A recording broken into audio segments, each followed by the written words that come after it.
네, 황보선의 출발새 아침 3부 시작합니다. 자, 먼저 조금 전 7시 47분에 행정안전부에서 요청한 코로나19 백신 이상 반응 관련 안내 사항입니다. 코로나19 예방 접종 후에 좀 이렇게 하시면 도움이 됩니다. 예방 접종 후에 통증 발생 시 깨끗한 마른 수건으로 냉찜질하시고 미열 증상이 나오면 충분한 수분 섭취하시고 휴식하시고요. 또는 발열, 근육통 증상에는 해열 진통제 복용하시면 도움이 됩니다. 그래서 예방접종 전에 아세트아미노펜 성분의 해열 진통제를 미리 준비해 주시기 바라고요. 예방접종 후에 몸살 증상이 나타나면 해열 진통제 복용하시기를 권장합니다. 그리고 다음과 같은 경우에는 의사치료를 받으시기 바랍니다. 그 해열 진통제를 복용해도 발열, 몸살, 두통 이게 이틀 이상 지속될 때 의사진료가 필요하고요. 예방접종 후에 급속한 기운 저하 또는 다른 이상 증상 발생하면 의사진료 받으시기 바랍니다. 그리고 예방접종 부위 이외에 다른 곳에 멍, 출현이 발생하면 의사진료 받으시고요. 자, 그리고 다음 같은 경우 119에 신고하시고 응급실 급히 방문하셔야 됩니다. 먼저 예방접종 후에 호흡곤란, 심한 현기증이 발생하거나 입술이 또는 얼굴이 붓거나 온몸에 두드러기 증상이 발생하면 그렇게 하셔야 되고요. 그다음에 갑자기 의식이 없거나 쓰러지는 경우 주변에서 반드시 빨리 119 신고하시고 응급실 가도록 해야 되겠습니다. 이상 코로나19 예방접종 대응 추진단에서 알려드린 재난방송입니다. 자, 쏟아지는 뉴스 속에 진짜 뉴스의 밑줄을 그어보는 박원석의 밑줄 코너입니다. 자, 박원석 전 정의당 의원과 함께합니다. 안녕하십니까? 네, 안녕하세요. 예, 오늘 첫 번째 밑줄 그을 거는 174명 전수조사. 자, 민주당이 이제 권익위의 전체 위원 이렇게 전수조사 의뢰했죠. 네, 그렇습니다. 네. 야당은 또 진정성 의심합니다. 선거를 네. 앞두고 있기 때문에 그러겠죠. 자, 어떻게 이거 봐야 되겠습니까? 일단 지금 4.7 재보궐선거를 앞두고 LH 이 부동산 투기로 인해서 여당 입장에서는 굉장히 큰 악재를 만났지 않습니까? 예. 지금 이제 대통령 국정수행에 대한 지지율도 많이 떨어졌고 또 서울시장 선거에서 상당한 격차로 열세를 보이고 있는데 예. 일단 이런 상황에서 어떻게든지 이 LH 투기 악재로부터 벗어나기 위한 그런 가능한 모든 수단을 쓰겠다 이런 의지로 읽히고요. 예. 야당에서는 이걸 두고 진정성 의심을 하고 있는데 일단 174명 국회의원 전원의 직계 존비속에 대해서 권익위가 철저히 조사해서 예. 그 결과를 통보해주고 지금 권익위원장이 민주당의 전 국회의원이셨지 않습니까? 네. 그러니까 이해충돌 문제가 발생하니까 권익위원장은 사실상 이제 이 업무에서 제척하는 네. 그런 조치를 취했어요. 예. 그래서 일단 이걸 두고 진정성 의심을 하기보다는 일단 결과를 좀 지켜봐야 될 것 같고요. 예. 다만 이제 실효성 문제에 있어서는 다소간의 평가들도 있더라고요. 왜냐면 이게 직계 좀비속이기 때문에 배우자와 네. 자녀 네. 정도가 해당이 되는데 부모님이나 자녀 정도가 해당이 되는데 그 이외에 형제, 친인척, 자매 예. 혹은 차명 이런 것들에 대해서는 조사가 제대로 될 수 있겠냐 그런 차원에서 예. 권익위 조사뿐만이 아니라 지금 검찰이 벌이고 있는 합동수사나 이런 것들이 국회의원들까지 미칠 수 있는 그런 실질적인 길을 열어주는 방안 같은 게 포함됐으면 좋겠다. 이런 의견도 있습니다. 다만 이제 공이 국민의힘으로 넘어갔기 때문에 국민의힘에서는 권익위 조사를 지켜보겠다. 예. 결과를 보고 평가하겠다고 얘기하지만 예. 지금 여론이 아마 그러면 심상치는 않을 거예요. 그래서 국민의힘도 국회의원 정보제공 동의서를 전수를 받아놨기 때문에 예. 마찬가지의 조치를 취하는 것이 지금 시점에서는 바람직하지 않나 이런 생각입니다. 예, 그렇군요. 자, 민주당에서는 다른 기관에서 전수조사를 해도 응하겠다 이런 입장이고요. 이제 방금 말씀하신 것처럼 그러면 당연히 국민의힘도 그 전수조사를 응하는 게 현 상황에서는 맞겠다. 네, 민주당은 이미 당 자체적으로 한 차례 점검을 했던 것 같습니다. 예. 그래서 크게 문제될 소지가 없다는 자신감도 바탕에는 깔려 있는 것 같고 예. 때문에 권익위뿐만 아니라 여기서 이제 다른 기관의 조사라 하면 정부 합동조사라든지 혹은 합동수사라든지 이런 거에도 응하겠다. 이렇게 얘기를 하고 있는데 예. 선거를 바로 목전에 두고 지금 선거 양상이 심상치 않기 때문에 가능한 모든 조치를 다 취하겠다. 할 수 있는 모든 말을 하겠다라는 걸로 봐야 하는데 여당에서 이렇게 먼저 선제적으로 이런 대응을 하고 나오고 있기 때문에 지금 야당도 선거에 앞서 있다고는 하나 마냥 뭐 뒷짐지고 그 여당에 대해서 진정성이 있느냐 이런 식의 의심만은 할 수 없는 국민들 시선이 그러면 매우 곱지 않을 겁니다. 예, 알겠습니다. 네, 지금 한국선의 출발사 아침 박원석 전 의원과 함께 정치 현안에 밑줄 긋는 시간 진행하고 있습니다. 자, 박원석 전 의원의 명쾌한 그 해석 들으시고 싶으면 유튜브에서 YTN 라디오 검색하시고요. 그리고 방송 중 의견 주실 분들은 샵 0944번 50원 유료 문자로 의견 주시기 바랍니다. 네. 자, 민주당이 지금 보니까 김종민 의원이요. 네네. 이 부동산 문제 집권 여당으로서 국민들께 뭐 사과드려야 마땅하다 뭐 이런 얘기도 하고 네네. 뭐 사과 얘기가 좀 보니까 요즘 부쩍 자주 나온다 보니까 민주당이 뭐 적폐청산 이것만 가지고는 안 되겠다. 그래서 읍소 전략으로 좀 방향을 트는 것 같지 않습니까? 그렇습니다. 지금 현 정부 들어서 한 25차례 정도 부동산 대책을 내놨는데요. 예. 과연 효과가 있느냐 이런 지적이 많이 있어요. 예. 그리고 집값은 여전히 오를 대로 올랐고, 근데 이런 비판이 제기될 때마다 이 청와대나 민주당에서는 대책이 효과를 발휘하려면 시간이 걸린다. 조금만 더 기다려보자. 예. 오히려 이 정부 정책을 흔들려는 그런 투기 세력들의 의도가 이제 그런 비판에 담겨 있다. 이런 식의 반론을 펴왔거든요. 예.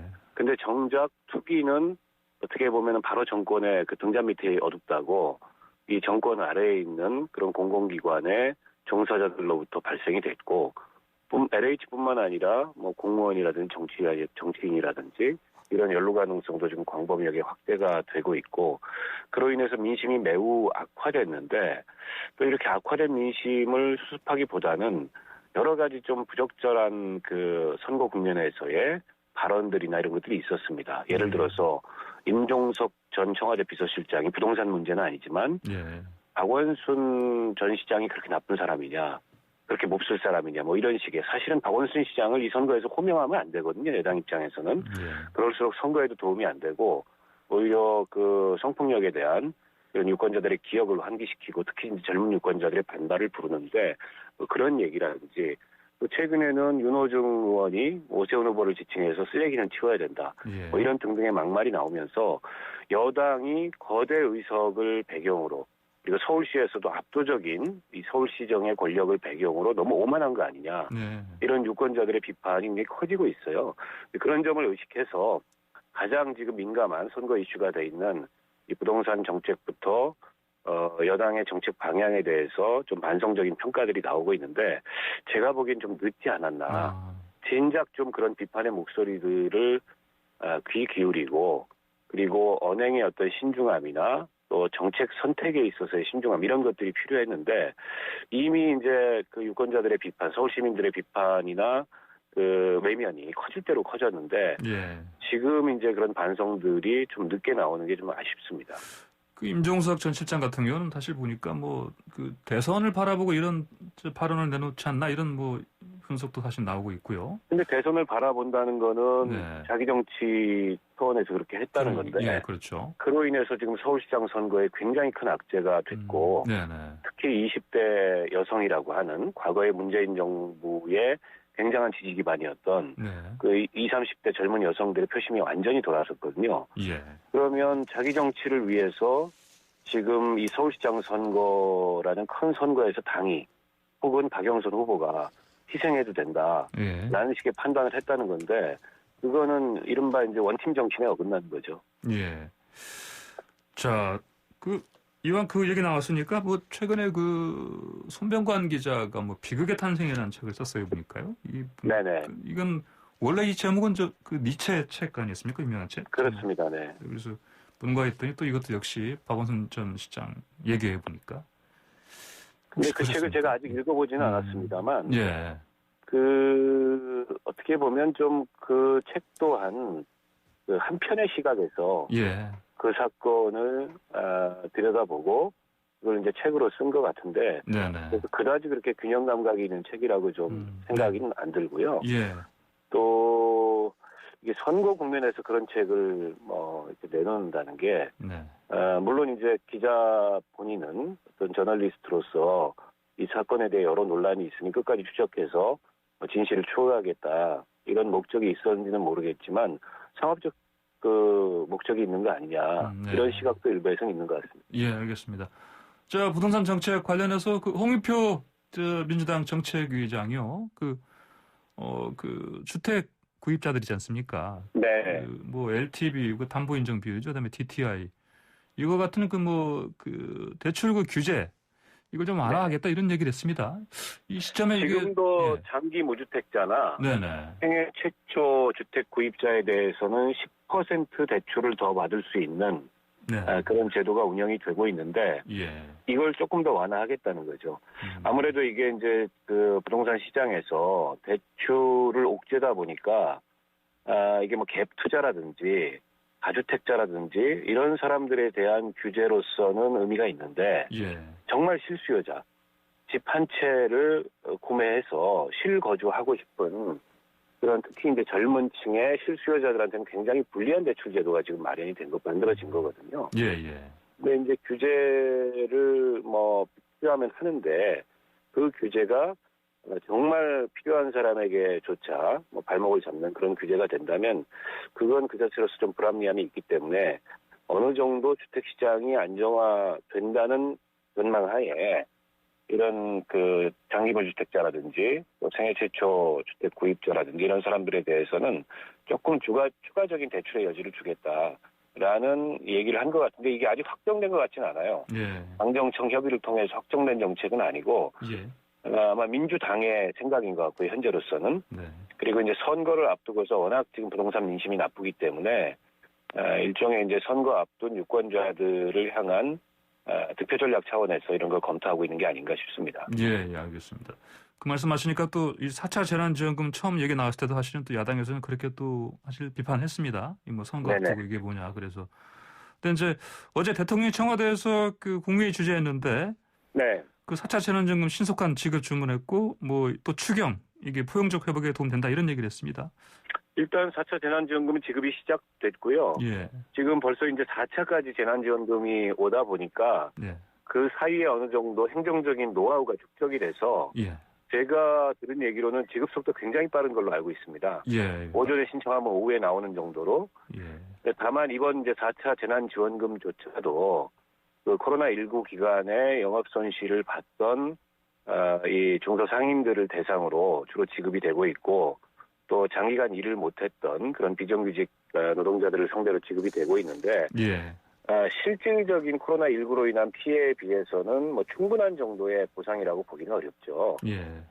때문에 어느 정도 회복에는 전 도움이 될 거라고 봅니다만 그보다 더 중요한 건 지난 임시국회에서 국회에 그 자영업 손실보상법이 여러 개가 제출이 됐어요. 예. 그리고 이제 소급 적용을 하느냐 마느냐 이런 논란까지도 빚었었는데 그 얘기가 지금 쑥 들어갔단 말이죠. 네네. 그리고 지금 서울시장 후보들도 당선이 되게 되면 가장 먼저 맞닥뜨리게 될 현실이 이 코로나19로 인한 이 이른바 이제 민생 문제, 이 문제를 어떻게 좀 회복할 건가 이게 가장 먼저 맞닥뜨릴 현실인데 주요 두 후보마저도 그에 대해서 별다른 말씀이 없어요. 예.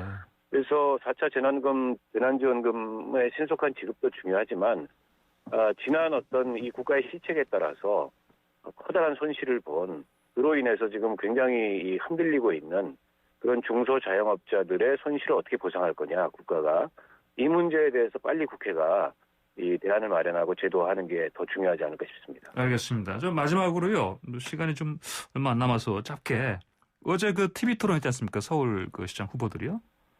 어떻게 보셨습니까? 두 분 다 워낙 방송에 익숙하시고 말씀을 잘하는 분들인데 예. 너무 사실은 이게 서로에 대한 네거티브 공방에 치중하다 보니까 정책이나 정작 시민들이 알고 싶은 서울시정에 관한 그런 후보자들의 입장 같은 거는 거의 토론에서 다뤄지지 않아서 굉장히 좀 쉽고요. 예. 토론이 한 번 정도 더 남은 걸로 알고 있는데 제가 이 말씀을 꼭 드리고 싶습니다. 예. TV 토론에서 상대방을 이기는 게 중요하지 않습니다. 유권자들에게 그 TV 토론을 지켜보고 있는 국민들에게 당신의 입장을 설득하는 게 저는 훨씬 더 중요하다고 생각합니다. 예. 그런 점에서 한 번 더 남은 토론은 두 후보께서 좀 서울 시민들을 위한 생산적인 토론을 해주셨으면 하는 바람을 말씀드리고 싶습니다. 예, 알겠습니다. 말씀 여기까지 듣겠습니다. 고맙습니다. 고맙습니다. 네, 지금까지 박원석 전 의원이었습니다.